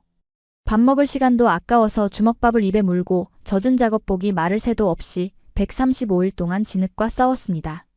전동 공구가 없어서 드라이기로 모터를 말리고 칫솔로 회로 기판의 진흙을 긁어내며 버텼던 겁니다. 저는 숨을 죽였습니다. 화면 속에 한 청년이 보였습니다. 며칠을 못 씻었는지 얼굴은 시커멓게 떴지만 젖은 모터를 품에 안고 제발 돌아가라, 제발 하며 울부짖고 있더군요. 그때 저희 엔지니어들이 맹세했습니다. 절대로 다시는 우리 공장이 멈추게 두지 않겠다. 지금 보시는 이 AI 방어 시스템. 그때 그 진흙탕 속에서 탄생한 겁니다. 침수된 서버를 살려내면서 얻은 데이터, 수동으로 공장을 돌리면서 얻은 노하우. 그 모든 피와 땀이 이 코드 한 줄 한 줄에 박혀 있는 것이죠. 박 이사의 눈가가 붉어져 있었습니다. 제동님, 미국의 사이버 부대요? 그들은 명령 때문에 싸우겠죠. 하지만 저희 아이들은 다릅니다. 이 친구들은 자기들이 피땀 흘려 지켜낸 이 공장을 2번 다시 뺏기지 않겠다는 도끼로 싸우고 있는 겁니다. 그러니 걱정 마십시오. 절대 안 뚫립니다. 그 말을 듣는 순간 저는 심장이 쿵 하고 내려앉는 것 같았습니다. 제가 보고 있는 이 압도적인 기술력, 1.5기가파스칼의 강도, 오차 없는 AI 시스템. 이것들은 차가운 실험실에서 편하게 만들어진 게 아니었습니다. 그것은 재난이라는 절망의 구렁텅이에서 맨손으로 희망을 건져 올린 인간들의 처절한 투혼이 만들어낸 결정체였던 겁니다. 경고. 제2방화벽 98% 부하. 뚫립니다. 엔지니어의 다급한 외침이 감상을 깨뜨렸습니다. 화면 속 방어선 하나가 붉게 물들며 깨져나가고 있더군요. 놈들이 기어코 빈틈을 찾아낸 겁니다. 막아. 우회 경로 차단해. 박 이사가 소리쳤지만 그래프는 걷잡을 수 없이 하락하고 있었습니다. 데이터 삭제 코드가 시스템의 심장부로 침투하기 직전이었습니다. 제 입술이 바짝 타 들어갔습니다. 여기까지인가? 결국 힘의 논리에 짓밟히는 건가? 그때였습니다. 구석자리에 앉아있던 가장 왜소해 보이는 한 여성 엔지니어가 자리에서 벌떡 일어나더군요. 그녀는 헤드셋을 벗어 던지더니 키보드를 두드리는 대신 모니터 옆에 붙어있던 낡은 메모지 한 장을 떼어냈습니다. 그리고 메인 터미널로 달려가 미친 듯이 명령어를 입력하기 시작했죠. 뭐 하는 거야? 수동으로 하면 늦어. 동료가 말렸지만 그녀는 아랑곳하지 않았습니다. 아니, 이건 AI가 못해. 흰남노 때. 그때 과장님이 가르쳐준 아날로그 패치 방식이야. 기계는 몰라도 나는 기억해. 그녀의 손가락이 보이지 않을 정도로 빠르게 움직였습니다. 코드 주입, 수동 제어 전환. 화면에 뜬 명령어가 실행되는 그 0.1초의 순간. 모두가 숨을 멈췄습니다. 미군의 삭제 코드가 서버에 닿기 직전 그녀가 입력한 아날로그 코드가 마치 쇠창살처럼 경로를 가로막고 섰습니다. 접근 거부됨. 공격이 차단되었습니다. 막았다. 누군가 작게 속삭였습니다. 곧이어 상황실 전체에 환호성이 터져나왔습니다. 와, 서로 얼싸안고 하이파이브를 하고 누군가는 바닥에 주저앉아 엉엉 울음을 터뜨리기도 했죠. 저는 멍하니 그 광경을 지켜보았습니다. 세계 최강이라는 미군의 최신 공격을 막아낸 건 슈퍼컴퓨터가 아니었습니다. 3년 전 진흙탕 속에서 선배들이 가르쳐준 낡은 메모 한 장. 그리고 그것을 기억하고 있던 한 인간의 집요함이었습니다. 박 이사가 거친 숨을 몰아쉬며 제게 다가왔습니다. 그의 이마에는 땀방울이 맺혀 있었지만 표정만은 승리자의 그것이었죠. 보셨습니까, 제동님? 이게 한국의 강철입니다. 불에도, 물에도, 그리고 해킹에도 녹지 않습니다. 저는 떨리는 손을 들어 땀으로 젖은 그의 어깨를 잡았습니다. 할 말이 떠오르지 않았습니다. 고맙다, 대단하다 같은 말로는 이 벅찬 감정을 표현할 수가 없었으니까요. 저는 그저 고개를 끄덕이며 마음속 깊이 인정할 수밖에 없었습니다. 우리는 졌다. 미국도 일본도. 이들을 이길 수는 없다. 기술은 모방할 수 있어도 역경을 딛고 일어선 저들의 역사는 훔칠 수 없는 법이니까요. 하지만 승리의 기쁨도 잠시였습니다. 상황실의 메인 전화기가 날카롭게 울리기 시작했습니다. 붉은색 램프가 깜빡이는 그 전화기는 백악관이 아닌 미 헌병대 한국 지부에서 걸려온 것이었습니다. 제동님. 박 이사가 심각한 표정으로 수화기를 가리켰습니다. 물리적 공격이 시작될 것 같습니다. 놈들이 오고 있습니다. 저는 온매무새를 다듬었습니다. 이제 사이버 전쟁은 끝났고 진짜 육탄전이 시작될 차례였습니다. 하지만 두렵지 않았습니다. 제 뒤에는 세상에서 가장 단단한 방패, 이 한국인들이 버티고 있었으니까요. 저는 수화기를 들었습니다. 토마스 벤스다. 올 테면 와라. 하지만 빈손으로 오진 마라. 나는 이미 진실이라는 핵무기를 손에 넣었으니까. 수화기를 내려놓는 제 손끝이 하얗게 질려있더군요. 진실이라는 핵무기. 방금 제가 내뱉은 그 말이 공허한 메아리가 되어 텅 빈 가슴을 때리고 있었습니다. 말은 그렇게 했지만 현실은 냉혹했으니까요. 저는 지금 미 헌병대와 대치 중인 반역자이자 일본의 산업시설을 해킹했다는 누명을 쓴 테러리스트가 되어 있었습니다. 제동님, CCTV를 보십시오. 박 이사의 낮은 목소리에 고개를 들어 메인 스크린의 한 구석을 바라보았습니다. 데이터 센터 정문 앞에는 이미 검은색 밴 차량 3대가 도착해 있더군요. 차문이 열리고 방탄복으로 무장한 미 헌병대 요원들이 소총을 든 채 전술 대형을 갖추고 있었습니다. 그들의 어깨에 박힌 성조기 패치. 평생을 목숨 바쳐 수호해온 그 깃발이 지금은 저를 겨누는 총구가 되어 다가오고 있었던 겁니다. 다리가 풀렸습니다. 저는 의자에 주저앉듯 무너져 내렸습니다. 평생을 군인으로 살아온 저에게 명예는 목숨보다 무거운 가치였습니다. 그런데 그 명예가 워싱턴의 더러운 정치 노름과 일본의 비열한 공작에 의해 시궁창에 처박힌 꼴이 아니겠습니까? 끝났어. 모든 게. 머릿속에서 끊임없이 자조적인 목소리가 들려왔습니다. 여기서 저들이 들이닥치면 저는 수갑을 차고 끌려갈 겁니다. 군사법정에서는 제가 무슨 말을 하든 조작된 증거 앞에 묵살당하겠죠. 1.5기가파스칼의 강철? 수소한 원재철? 그게 다 무슨 소용입니까? 감옥에 갇힌 늙은 군인의 헛소리로 치부될 텐데 말입니다. 제동님. 박 이사가 다가와 제 어깨를 흔들었지만 제 귀에는 물먹은 솜처럼 먹먹하게 들릴 뿐이었습니다. 저는 떨리는 손으로 제복 상의에 달린 훈장들을 만지작거렸습니다. 베트남에서, 걸프전에서, 그리고 아프간에서 흘린 피의 대가들. 하지만 지금 이 순간 이 찬란한 금속 조각들이 마치 납덩이처럼 무겁게 제 목을 조르는 것 같더군요. 난 실패했어. 박 이사, 자네들도 위험해져. 지금이라도 문을 열고 나를 넘기게. 그래야 자네 회사라도 살아. 제 목소리는 패배자의 비명처럼 갈라져 나왔습니다. 내가 나갈 테니 자네들은 모른다고 해. 내가 협박해서 데이터를 조작했다고 증언하게. 그게 최선이야. 저는 정말로 포기 상태였습니다. 스스로 걸어나가 수갑을 차는 상상, 법정에서 불명예 전역을 선고받는 상상, 그리고 평생을 바친 조국에게 버림받고 쓸쓸히 죽어가는 상상. 그 끔찍한 절망의 구렁텅이가 입을 벌리고 저를 삼키려 하고 있었습니다. 그런데 말입니다. 제 비겁한 제안을 들은 박 이사의 반응이 의외였습니다. 그는 화를 내지도 당황하지도 않았습니다. 대신 그는 아주 차가운 눈으로 저를 내려다보며 짧게 한마디를 던지더군요. 일어나십시오. 뭐? 일어나시라고 했습니다. 당신 미 해군 제독 아닙니까? 배가 침몰하기도 전에 선장이 먼저 뛰어내리겠다니 그게 당신들이 말하는 명예입니까? 그의 일갈은 마치 얼음물 한 바가지처럼 제 정신을 번쩍 들게 했습니다. 하지만 저는 여전히 고개를 저었죠. 현실을 봐. 밖에는 무장한 헌병대가 있어. 우린 갇혔다고. 내 말 한마디면 자네들까지 다 죽어. 죽지 않습니다. 박 이사는 제 멱살을 잡을 듯이 다가와 손가락으로 상황실 구석을 가리켰습니다. 저기를 보십시오. 저는 홀린 듯 그가 가리키는 곳을 바라보았습니다. 그곳에는 아까 사이버 공격을 막아냈던 그 왜소한 여성 엔지니어가 앉아 있었습니다. 그녀는 헌병대가 문을 부수고 들어오기 직전인 이 공포스러운 상황에서도 도망칠 준비를 하기는커녕 미친 듯이 무언가를 타이핑하고 있더군요. 뭐 하는 건가? 데이터를 분산 저장하고 있습니다. 분산 저장? 이곳 서버가 놈들의 손에 넘어가거나 물리적으로 파괴될 경우를 대비해서 저희가 확보한 홋카이도 열화상 데이터와 타이탄 프로젝트 문서를 전 세계 12개 클라우드 서버로 쪼개서 숨기고 있는 겁니다. 박 이사의 목소리에 힘이 실렸습니다. 제동님, 저 친구는 3년 전 흰남노 태풍 때 물이 목까지 차오르는데도 서버 하드디스크를 품에 안고 헤엄쳐 나온 사람입니다. 저희는 이미 한 번 모든 것을 잃어본 사람들입니다. 바닥을 찍어본 사람은 추락을 두려워하지 않습니다. 그런데 고작 헌병대 몇 명 왔다고 포기하시겠습니까? 순간 둔기로 뒤통수를 맞은 듯한 충격을 받았습니다. 바닥을 찍어본 사람은 두려워하지 않는다.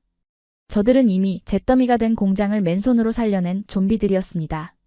그들에게 지금의 위기는 끝이 아니라 그저 또 하나의 장애물일 뿐이었던 겁니다. 그 여성 엔지니어가 고개를 돌려 저와 눈이 마주쳤습니다.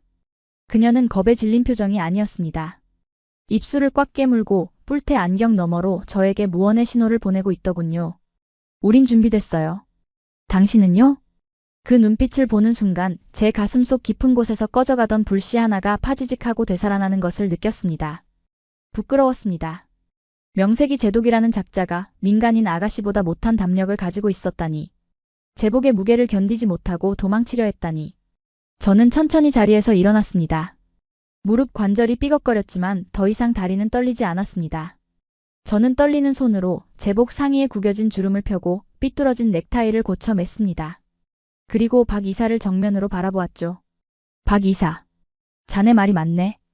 선장은 배를 버리지 않지. 그럼 싸우실 겁니까? 아니. 싸우는 게 아냐. 저는 주머니에서 제 스마트폰이 아닌 박 이사가 건네준 보안 단말기를 집어들었습니다. 명령을 내릴 걸세. 명령이라니요? 제동님 직권은 정지됐지 않습니까? 공식 라인은 끊겼지. 하지만 놈들이 모르는 비상구가 하나 남아있어. 제 뇌리에 30년 전 제가 초급 장교 시절 백악관 파견 근무를 했을 때 알게 된 비밀 코드가 떠올랐습니다. 그것은 대통령이 핵 가방과 분리되었을 때 혹은 국가 지휘 통제망이 붕괴되었을 때 사용하는 최후의 아날로그 핫라인이었습니다. 이건 도박이야. 만약 그가 내 전화를 받지 않는다면 우린 진짜로 끝이야. 하지만 저는 단말기의 키패드를 눌렀습니다. 0, 0, 1 알파 줄루. 일반적인 전화번호가 아닌 위성 주파수를 직접 타격하는 코드였습니다. 하지만 한국인 자네들이 진흙탕에서 공장을 건져 올렸다면 나도 이 시궁창에서 내 명예를 건져 올려야 하지 않겠나? 뚜르르 뚜르르. 신호음이 길게 이어졌습니다. 상황실 밖에서는 쿵쿵쿵. 헌병대가 강화 유리문을 오한마로 내려치는 소리가 들려오기 시작했습니다. 문 열어. 미 헌병대다. 시간이 없었습니다. 10초, 20초. 신호음만 계속될 뿐 연결되지 않았습니다. 박 이사의 얼굴에도 초조함이 스치고 지나갔습니다. 안 되는 건가? 30년 전 코드라 폐기된 건가? 절망이 다시 발목을 잡으려는 찰나였습니다. 달칵. 신호음이 멈추고 수화기 너머에서 낯선 하지만 너무나도 익숙하고 위험 있는 중저음의 목소리가 들려왔습니다. 대통령이다. 누구냐? 연결되었습니다. 미합 중국 대통령. 지금 백악관 집무실에 앉아 일본의 로비에 속아 저를 의심하고 있을 그 남자. 저는 숨을 깊게 들이마셨습니다. 문 밖의 굉음도 붉은 경고등도 제 심장 소리도 모두 사라지고 오직 수화기 너머의 숨소리만이 들려왔습니다. 대통령님. 해상체계사령부 수석감독관 토마스 벤스 제독입니다. 벤스? 자네가 어떻게 이 라인을 알고 있지? 아니, 지금 자네 반역 혐의로 수배 중일 텐데. 대통령의 목소리는 차가웠습니다. 당장이라도 전화를 끊을 기세였죠. 저는 눈을 질끈 감았다 떴습니다. 저에게 주어진 시간은 길어야 1분. 이 1분 안에 21조 원의 거짓말을 뒤집고 한국의 진실을 증명해야 했습니다. 대통령님, 제 목을 치셔도 좋습니다. 헌병대가 지금 제 문을 부수고 있으니 5분 뒤면 저는 체포될 겁니다. 그럼 얌전히 투항하게. 변명은 법정에서. 하지만 대통령님, 저는 생애 처음으로 통수권자의 말을 끊고 소리쳤습니다. 제가 체포되기 전에 딱 하나만, 단 10초만 제 말을 들어주십시오. 지금 대통령님의 책상 위에 있는 일본 측 보고서를 덮으시고 제가 지금 보내드리는 사진 한 장만 봐주십시오. 사진? 네. 이것은 워싱턴의 로비스트들이 죽어도 보여주지 않을 홋카이도의 진짜 얼굴이자 미 해군을 구할 유일한 미래입니다. 저는 박 이사에게 눈짓했습니다. 그는 고개를 끄덕이더니 엔터키를 힘차게 눌렀습니다. 전송 중 KI 열화상 데이터 및 수소환 원제철 설계도. 대통령님, 지금 보시는 그 붉은 열지도. 그게 바로 일본이 감추려 했던 21조 원짜리 거짓말의 실체입니다. 그리고 그 옆에 있는 푸른색 설계도. 그게 바로 우리가 잃어버린 강철의 영혼을 되찾아줄 한국의 대안입니다. 쾅! 그 순간 상황실의 강화 유리문이 박살나며 와장창 무너져 내렸습니다. 꼼짝 마. 손 머리 위로 올려. 무장한 헌병들이 총구를 겨누며 들이닥쳤습니다. 레이저 조준점 10수개가 제 가슴과 머리에 붉은 점을 찍었습니다. 박 이사와 엔지니어들도 벽 쪽으로 밀쳐졌습니다. 하지만 저는 손을 들지 않았습니다. 수화기를 귀에 댄 채 총구를 정면으로 응시하며 마지막 한마디를 던졌습니다. 대통령님, 선택하십시오. 거짓된 동맹의 잿더미 위에서 죽어가시겠습니까? 아니면 진실된 파트너와 함께 다시 강철의 제국을 세우시겠습니까? 수화기 너머에는 침묵만이 흐르고 있었습니다. 저는 천천히 눈을 감고 운명의 판결을 기다렸습니다. 꼼짝 마. 쏘겠다. 미 헌병대 대위의 고함 소리가 고막을 찢을 듯 울렸고 제 미간 사이에는 붉은색 레이저 조준점이 따갑게 박혀 있었습니다. 숨소리조차 낼 수 없는 절대절명의 순간. 등 뒤의 엔지니어들은 숨을 죽였고 박진우 이사조차 입술을 깨물며 주먹을 꽉 쥐고 있더군요. 하지만 제 귀에는 그 소란스러운 위협이 들리지 않았습니다. 오직 수화기 너머 지구 반대편 백악관 집무실에 흐르는 침묵만이 우주처럼 거대하게 느껴질 뿐이었죠. 1초가 1시간 같았던 정적. 이윽고 수화기 너머에서 깊은 한숨소리가 들려왔습니다. 그것은 분노의 한숨이 아니었습니다. 가면이 벗겨진 진실을 마주한 자만이 내뱉을 수 있는 깊은 탄식이었죠. 대위. 수화기에서 흘러나온 대통령의 목소리는 낮았지만 그 어떤 천둥보다 위험이 있었습니다. 저는 말없이 전화기의 스피커폰 버튼을 눌렀습니다. 대위, 들리는가? 미합 중국 대통령이다. 헌병대 대위의 눈동자가 지진이라도 난 듯 흔들리더군요. 그는 믿을 수 없다는 표정으로 총구를 아주 조금 내리며 더듬거렸습니다. 네. 대통령님? 정말 대통령님이십니까? 지금 즉시 무장을 해제하고 물러나라. 그리고 벤스 제독에게 정중히 경례해라. 그는 지금 미합 중국을 구한 영웅이다. 하지만 사령부 명령서에는 반역 혐의라고. 그 명령서는 지금 이 순간부로 폐기되었다. 그리고 해리스 사령관에게 전해. 내 허락 없이 제독의 털끝 하나라도 건드린다면 그건 나에 대한 반역으로 간주하겠다고 말이다. 당장 철수해. 대통령의 호령이 데이터 센터를 쩌렁쩌렁 울렸습니다. 대위는 사색이 되어 즉시 차렷 자세를 취하더니 저를 향해 떨리는 손으로 경례를 붙이더군요. 썰. 결례를 범했습니다. 전원 철수. 철수한다. 검은색 전술밴들이 썰물처럼 빠져나가는 모습을 보며 저는 그제야 참았던 숨을 토해냈습니다. 다리에 힘이 풀려 주저앉을 뻔한 것을 박 이사가 부축해주지 않았다면 아마 볼썽사나운 꼴을 보였을지도 모릅니다. 제동님. 해내셨군요. 박 이사의 목소리도 미세하게 떨리고 있었습니다. 저는 다시 수화기를 귀에 댔습니다. 감사합니다, 대통령님. 아니, 감사 인사는 내가 해야지. 자네가 아니었다면 나는 21조 원짜리 시체를 끌어안고 춤을 출 뻔했어. 대통령의 목소리에는 서늘한 분노가 서려 있었습니다. 방금 자네가 보낸 열화상 데이터와 일본 측 보고서를 대조해봤네. 소름이 끼치더군. 놈들은 고로에 균열이 생긴 걸 알면서도 그 위에 페인트 칠을 하고 정상 가동이라고 보고했어. 이건 동맹이 아니라 사기꾼이야. 그렇다면 결단은 내렸네. 벤스, 지금부터 자네에게 전권을 위임한다. 워싱턴에 있는 일본 로비스트들은 내가 처리하지. 자네는 거기서 한국 파트너들과 함께 새로운 판을 짜게. 미 해군의 미래를 그 진짜 강철 위에 다시 세우란 말일세. 뚝. 통화가 끊겼습니다. 저는 멍하니 전화기를 내려놓았습니다. 상황실에 붉은 비상등이 꺼지고 다시 평온한 백색 조명이 들어오더군요.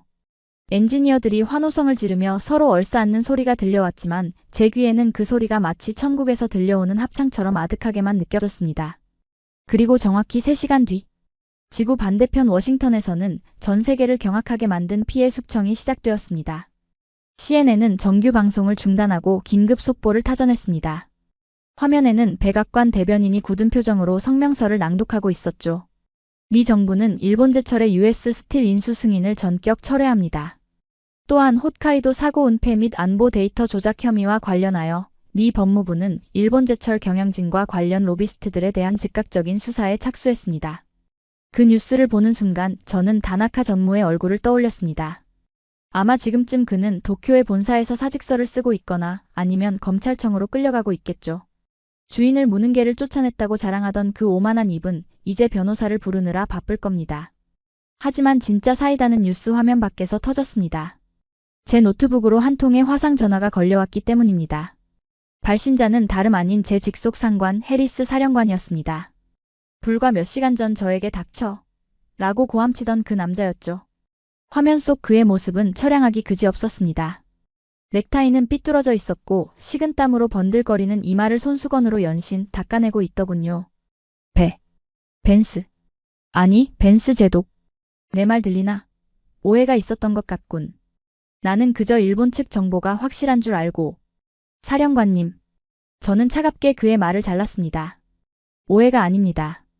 무능입니다. 당신은 팩트를 확인하지 않았고 동맹의 등 뒤에 칼을 꽂으려 했습니다. 그 대가가 무엇인지 군법 회의에서 설명하셔야 할 겁니다. 이봐, 우리가 남인가? 내가 자네 인사 고과를 얼마나 챙겨줬는데? 제발 대통령께 잘 좀 말씀드려주게. 내가 로비스트들한테 받은 건 그냥 식사 몇 번이 전부라고. 식사라. 저는 픽 웃으며 옆에 있던 박진우 이사를 화면 안으로 끌어당겼습니다. 사령관님. 여기 이분은 3년 전 진흙탕 속에서 주먹밥을 먹으며 공장을 지켰습니다. 당신이 로폰기에서 100만 원짜리 초밥을 먹으며 일본을 찬양할 때 말입니다. 누가 진짜 파트너입니까? 누가 진짜 미 해군을 위한 사람입니까? 사령관은 아무 말도 하지 못했습니다. 뻐끔거리는 그의 입모양이 우스꽝스럽기까지 하더군요. 저는 미련 없이 종료 버튼을 눌렀습니다. 화면이 꺼지는 순간 제 가슴속에 묵혀있던 10년 묵은 채증이 싹 내려가는 기분이었습니다. 통쾌하십니까? 박 이사가 씩 웃으며 물었습니다. 글쎄, 통쾌하다기보다는 이제야 제자리를 찾은 기분이네. 저는 자리에서 일어나 창가로 다가갔습니다. 통유리 너머로 포항제철소의 전경이 한눈에 들어왔습니다. 밤이 되자 공장은 더욱 눈부시게 빛나고 있었습니다. 수천 개의 조명이 얽혀 만들어내는 그 복잡하고 거대한 기계의 숲. 누군가는 저걸 보고 차가운 쇳덩어리라고 하겠지만 제 눈에는 세상에서 가장 뜨겁게 박동하는 심장처럼 보였습니다. 박 이사. 아까 대통령께서 전권을 위임하셨네. 들었습니다. 타이탄 프로젝트. 3년 전 자네들이 만들었던 그 시나리오 지금 당장 가동하게. 칠함대의 보급기지를 요코스카에서 포항으로 옮기는 작업부터 시작하지. 박 이사는 놀라지 않았습니다. 오히려 기다렸다는 듯 양복 안주머니에서 만년필을 꺼내더군요. 계약서는 이미 준비되어 있습니다. 제동님. 다만 조건이 하나 있습니다. 조건? 저희는 하청업체가 아닙니다. 이 프로젝트의 명칭을 바꿔주십시오. 그는 테이블 위에 놓인 서류의 표지를 펜으로 쓱쓱 지우더니 그 위에 새로운 단어를 적어 제게 내밀었습니다. 강철 동맹. 미국이 돈을 대고 한국이 기술을 댄다. 상하 관계가 아닌 완벽한 수평적 파트너십. 그것이 저희의 조건입니다. 저는 그 문구를 바라보다가 호탕하게 웃음을 터뜨렸습니다. 건방지군. 아주 마음에 들어. 저는 망설임 없이 서류에 서명했습니다. 제 이름 옆에 박 이사의 서명이 나란히 찍히는 순간 펜 끝에서 묵직한 진동이 느껴졌습니다. 그것은 단순히 종이 위에 잉크가 아니었습니다. 낡고 부식된 과거를 끊어내고 더 강하고 더 완벽한 미래로 나아가는 역사적인 선언이었습니다. 자, 이제 일하러 가시죠. 박 이사가 손을 내밀었습니다. 어디로? 고기 드시러 가셔야죠. 한국에서는 큰 계약을 마치면 삼겹살에 소주를 마시는 게 국룰입니다. 돈페리뇽보다는 투박하지만 맛은 훨씬 좋을 겁니다. 하, 좋지. 안 그래도 뱃속에 기름칠 좀 하고 싶던 참이었네. 우리는 어깨동무를 하고 데이터 센터를 나섰습니다. 등 뒤에서는 여전히 수십 명의 젊은 엔지니어들이 밤을 새워 코드를 짜고 있었고 창밖의 용광로는 붉은 숨을 토해내며 새로운 강철을 빚어내고 있었습니다. 문득 홋카이도의 잿더미가 스치더군요. 화려했지만 속이 비어있던 제국은 무너졌고 투박하지만 속이 꽉 찬 진짜들이 그 자리에 서 있었으니까요. 저는 밤하늘을 올려다보았습니다. 별들이 쏟아질 듯 빛나고 있었습니다. 마치 한국이라는 이 작은 나라가 쏘아 올린 수많은 기적들처럼 말입니다. 이제 미국으로 돌아가면 저는 보고서를 쓸 겁니다. 제목은 이렇게 정했습니다. 보고 우리는 오랫동안 잘못된 곳을 보고 있었다. 진짜 별은 동해에 떠 있었다. 그날 밤 우리는 삼겹살을 굽는 연기 속에서 소주잔을 부딪혔습니다. 돔 페리뇽처럼 화려한 기포는 없었지만 목을 타고 넘어가는 그 알싸한 액체는 제 평생 마셔본 그 어떤 술보다 뜨겁고 달더군요. 그리고 시간이 흘러 저는 서울 광화문이 내려다 보이는 호텔 창가에 서서 이 마지막 기록을 남기고 있습니다. TV 뉴스에서는 여전히 홋카이도 제철소 폭발 사고의 여파가 보도되고 있습니다. 일본 제철 경영진이 줄줄이 고개를 숙이며 사죄하는 모습, 워싱턴 검찰에 소환되는 로비스트들의 다급한 뒷모습이 화면을 채우고 있네요. 한때 제국이라 불리던 거함이 침몰하는 과정은 생각보다 훨씬 더 초라하고 시끄러웠습니다. 하지만 제가 지금 보고 있는 창밖의 풍경은 그와는 정반대입니다. 서울의 아침은 기이할 정도로 평온하고 역동적입니다. 출근하는 수많은 차량의 행렬, 바쁘게 발걸음을 옮기는 사람들. 저들은 알고 있을까요? 자신들이 딛고 선 이 땅이 이제 전 세계 안보의 가장 중요한 축이 되었다는 사실을 말입니다. 방금 전 박진우 이사로부터 메시지가 하나 도착했습니다. 사진 한 장이었습니다. 포항 신항만 부두 거대한 크레인이 검푸른 동해 바다 위로 육중한 컨테이너를 들어올리는 모습이더군요. 그 컨테이너 측면에는 선명한 흰색 글씨로 이렇게 적혀 있었습니다. 목적지 미 해군 제7함대 화물 1.5기가파스칼 차세대 장갑용 강철. 마침내 첫 번째 물량이 떠나는 겁니다. 저 강철들은 곧 태평양을 건너 요코스카에 정박 중인 우리 7함대 구축함에 찢어진 옆구리를 메우게 될 겁니다. 일본이 태워먹은 21조 원의 잿더미 위에서 한국은 단 며칠 만에 완벽한 대안을 실어보낸 셈이죠. 저는 식어버린 커피를 한 모금 마시며 생각에 잠겼습니다. 도대체 무엇이 이토록 압도적인 격차를 만들었을까 하고 말입니다. 자본? 아닙니다. 일본이 돈은 10배나 더 많았습니다. 기술? 그것도 결과일 뿐 원인은 아닙니다. 제가 내린 결론은 하나였습니다. 바로 결핍을 대하는 태도였으니까요. 일본은 자신들이 가졌다고 믿었습니다. 100년의 역사, 원천 기술, 그리고 미국의 신뢰까지. 그 풍요로움이 그들의 눈을 가리고 귀를 막고 결국엔 감각마저 무디게 만들었던 겁니다. 우리는 최고니까 이 정도 결함쯤은 괜찮아라는 오만함이 그들을 갉아먹은 진짜 녹이었습니다. 반면 한국은 달랐습니다. 그들은 늘 없다고 생각하더군요. 자원도 없고 시간도 없고 물러설 곳도 없다고. 3년 전 흰남노 태풍이 공장을 덮쳤을 때 그들이 맨손으로 진흙을 퍼냈던 건 단순한 복구가 아니었습니다. 그것은 여기서 밀리면 죽는다는 처절한 생존 본능이었습니다.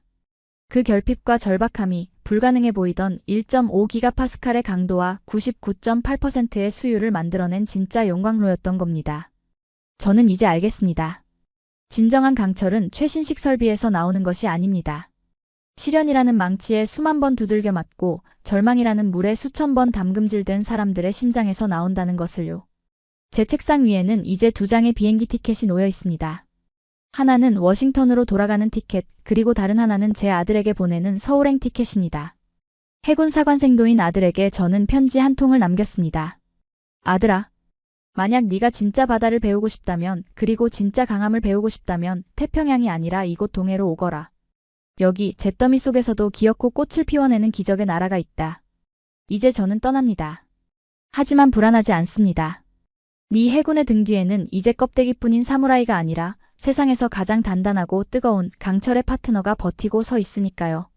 한국은 경고했습니다. 그리고 증명했습니다. 이제 세계가 그들의 침묵에 귀를 기울일 차례입니다. 여러분, 오늘 이야기 어떠셨습니까? 21조 원을 들인 일본의 야망이 허무하게 무너져 내릴 때 묵묵히 데이터를 쌓고 미래를 준비해온 한국의 모습. 미 해군 제독이 우리는 졌다고 인정할 수밖에 없었던 그 압도적인 기술 격차와 치열한 도끼에 가슴 한구석이 뜨거워지지 않으셨나요? 위기는 준비되지 않은 자에게는 재앙이지만 준비된 자에게는 기회라는 말이 있습니다.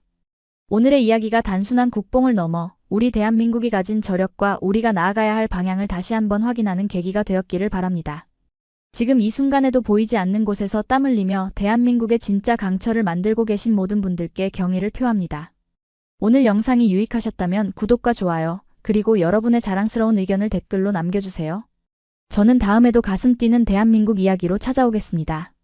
지금까지 감동띵동이었습니다.